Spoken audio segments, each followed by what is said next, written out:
সকালে ঘুম থেকে উঠে স্নান করে নিয়েছি। স্নান করে হঠাৎ মনে হলো একটু আলতা দিই। মানে ফেসবুক খুলে দেখছি সবাই পোস্ট করছে ফেসবুকের মধ্যে, আর আমারও খুব শখ হয়েছে। বাড়িতে মানে কারোরই মন মেজাজ ভালো নেই, কিন্তু যেহেতু বউ মানুষ সেহেতু মানে একটু আলতা পরতে তো ইচ্ছে হয়ই, সবারই ইচ্ছে হয়। আর আমি ছোটোবেলা থেকে আমার আলতা পরতে খুবই ভালো লাগে। আর আমি আলতাটা পরে নিয়েছি, এখন নূপুরটা পরবো। নূপুরও পরে নিয়েছি, আর আমার পা দেখে আমার নিজেরই ভালো লাগছে। তো চলো সিঁদুরটা পরে নিই। সিঁদুরটা পরে নিচ্ছি ঘুম থেকে উঠেই। আর আম্পা পুজোর মধ্যে নাকি 2-3 বার স্নান করতে নেই, কিন্তু যে হারে গরম পড়েছে 2-3 বার কেন, আমি 5বারও স্নান করতে পারবো। তো দেখো সিঁদুর বলে মুখটা বদলে যায়। Hello everyone, good morning, welcome back to simple house wife মন চ্যানেলে তোমাদেরকে স্বাগতম। এখন বাজে সকাল 9টা, আর আজকে আমি 9টা থেকে ব্লগটা স্টার্ট করছি। তো সকাল সকাল ঘুম থেকে উঠে গেছি। ঘুম থেকে উঠে সবার আগে স্নান করেছি। স্নান করে তারপর এখন চাটা খাওয়া হয়নি, খাবো। তো একটু রাস্তার ধারে আসলাম, কারণ এই টাইমটাতে রোডটা কম থাকে, ভালো লাগে রাস্তার পাশে এসে দাঁড়াতে, ভালো লাগে। তো সেই জন্য আর কি আসলাম। তো আজকে সকাল থেকে আমি আমার ব্লগটা স্টার্ট করছি। সারাদিন কি করি না করি সমস্ত কিছু তোমাদের সাথে শেয়ার করব। আর গতকালকে শাড়ি পরেছিলাম, তো শাড়িটাকে ধুয়ে দিয়েছি সকালবেলা, স্নান করেই ধুয়ে দিয়েছি। আর আজকে রোদ উঠেছে, আজকে সমস্ত জামা কাপড়গুলো শুকিয়ে যাবে। আর আমাদের বাড়িতে দেখো কত সুন্দর ফুল ধরেছে। এই গাছটা এত সুন্দর রঙ্গল ফুল ধরেছে, আর এইটার মধ্যে দেখো হলুদ হলুদ যে ফুলগুলো হয়, তো এইগুলোর নাম আমি এক্ষুনি ভুলে গেছি। মনে ছিল কিন্তু ভুলে গেছি আমি। আর রঙ্গন ফুলগুলো দেখো কতটা সুন্দর। তো আরও কিছু গাছ লাগাবো। আর এদিকটাতে আছে পাতাবাহার। পাতাবাহার তো সারা রাস্তাতেই বেড়ার সাইডে সাইডে লাগিয়ে দিয়েছি, ভালো লাগছে পাতাবাহার দেখতে। আর চলো চা খেয়ে নিই। কারা কারা সকাল সকাল স্নান করো কমেন্ট করবে। আর আম্পাবুজির মধ্যে সবাই স্নান করে। বিয়ের পর পর তো খুব করতাম, মানে বিয়ের পর সবাই করে। দেখতে পাচ্ছ স্নান করে সিঁদুরটা দিয়েছি, সেটাও লেপটে যাচ্ছে। কি অবস্থা! থাক, আর ঠিক করতে যাব না। ঠিক করতে গেলে, বেশি ঠিক করতে গেলে আবার খারাপ হয়ে যাবে। তো চলো চাটা খেয়ে নিই। আজকে সকালে চা আর ব্রেকফাস্ট একসাথেই করে নেব। তো একটা রুটি ছিল ঘরের মধ্যে, একটা না অনেকগুলো রুটি করা হয়েছিল গতকালকে, তো সেখান থেকে 2টোর মতো বেঁচে গেছে। তো একটা রুটিকে আমি সকালবেলা তেলে ভেজে নিচ্ছি। আচ্ছা, সকালবেলা কারা কারা খালি পেটে তেলে ভাজা খাও একটু কমেন্ট করে জানিও।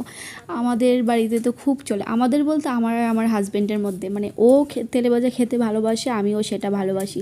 কিন্তু আমাদেরকে সবাই দেখে বলে আমরা নাকি তেলে ভাজা খাই না। তো যাই হোক, আমার ব্রেকফাস্ট দুধের চা, আর তার সাথে একটা রুটি তেলে ভেজে, আর তার সাথে ছাতু চিনি দিয়ে। তো সেটা এখন আমি খেয়ে নিচ্ছি। আর মাম্মামকে ঘুম থেকে তুলে দিয়েছি, তুলে ওকে দুধ বিস্কিট এইসব খাইয়েছি, কারণ সকালবেলা ও আর কিছুই খেতে চায় না। এখন আমি একটু টিভি দেখতে বসলাম, বসে বসে খাচ্ছি। প্রচণ্ড গরম, গরমে আর থাকতে পারছি না। এখন বসে বসে চা খাচ্ছি। চা খেয়ে রান্না করে যাব, কি কি রান্না করব দেখি। তো রান্না করে এখন, এটা আমার থালা না, এটা আমার মানে শাশুড়ি মেয়ের থালা, তো সেটাই তোমাদেরকে দেখাচ্ছি কি কি রান্না হয়েছে। এখানে একটা সয়াবিনের তরকারি করে নিয়েছি, আলু সেদ্ধ করেছি, আর এখানে মটর ডাল করেছি, বড়া করেছি, সেটাই আর কি দেখাচ্ছি। সকাল থেকে কারেন্ট নেই, আর গরম প্রচুর। রাস্তা দিয়ে আইসক্রিম যাচ্ছিলো, একটা আইসক্রিম নিলাম আমার জন্য, একটা মেয়ের জন্য। আর মামিকে জিজ্ঞাসা করলাম খাবে কিনা, বললো না, মামির দাঁতে ব্যথা, সেই জন্য খাবে না। তো আমি আর আমার মেয়ে খাচ্ছি। কি তুমি খালি গায়ে, তুমি খালি গায়ে।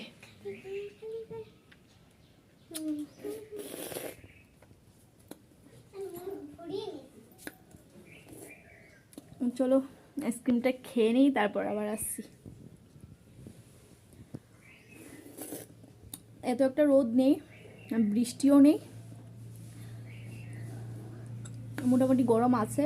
তবে কারেন্টটা থাকলে ভালো হতো, কারণ আমার ট্যাঙ্কিতে জল নেই, স্নান করতে পারছি না। এখন কটা বাজে জানি না, 12টা হবে, কিন্তু মেয়েকে এখনও স্নান করাইনি। সেই টাইম কলের জলে স্নান করাতে হবে। সাপ্লাইয়ের যে সকালে জলটা আসে ওটা দিয়ে স্নান করাবো আর কি। বাজে বিকেল 4টে আর আমরা বেরিয়ে যাচ্ছি নাচের ক্লাসে। আসো, এই যে আমার মাম্মাটাকে নিয়ে যাচ্ছি আমরা নাচের ক্লাসে। এমনিতেই লেট হয়ে গেছে, 4টে থেকে নাচের ক্লাস স্টার্ট, কিন্তু এখন 4টের উপরে বাজে। আমরা এক্ষুনি বাড়ি থেকে বেরোলাম, কারণ আমাদের বাড়িতে অনেক সমস্যা ছিল, তো সেই জন্য আর কি। চলো যাই, বলো। আর আজকে রাস্তাটা পুরো পাখা, বিকেলবেলা।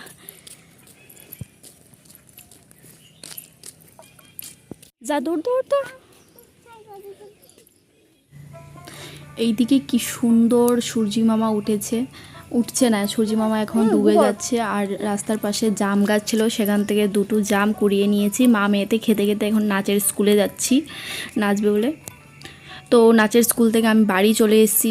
বাড়ি এসে ড্রেসটা চেঞ্জ করে নিয়েছিলাম। এটা সকালবেলা স্নান করে নাইটিটা পরেছিলাম, কিন্তু সেই নাইটিটা আবার মানে খুলে রেখে ওই নাইটিটা পরেছিলাম যেটা স্লিভলেস ছিল। তো এখন সন্ধ্যাবেলা চলে এসেছি, চা বানাবো সবার জন্য। আর সন্ধ্যা হয়ে গেছে, তো সন্ধ্যাবেলা যেহেতু সবার জন্য চা বানাবো, তো সেটি আমার জন্য একটু বানিয়ে নেব। আর দুধ চা বানাবো আজকে।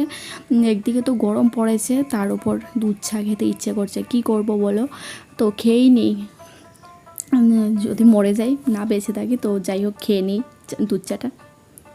আর এদিকে আমার মাম্মাম নাচের স্কুলে কি কি নাচ করেছে না করেছে সেইগুলোই নেচে নেচে দেখাচ্ছে আর কি। আর একটু এমনিতেই ফাজলামি করছে, বলছে একটু সুন্দর করে প্র্যাকটিস কর। না, ও প্র্যাকটিস করবে না, ও এই টাইপেরই করতে থাকবে। আর তোমাদের সাথে একটু শেয়ার করে নিলাম, মানে ইউটিউবে শর্টসে কি একটা নাচ দেখেছে, সেটাই সারাক্ষণ নাচে। আর রাত্রিবেলা একটা জিনিস তোমাদেরকে শেয়ার করব। এই যে আমাদের মা লক্ষ্মী আমাদের ঘরে এসেছিলো, একটা পেঁচা ঢুকে গেছে জানলা দিয়ে। তো কি যে ভয় লাগছে কি বলবো। আর এটাকে এখন ঘর থেকে বের করলাম অনেক কষ্টে। আর আজকের ব্লগটা আমি এখানে এন্ড করবো। সবাই সাবস্ক্রাইব করো, পাশে থেকো, শেয়ার করো। টাটা, নেক্সট ব্লগে দেখা।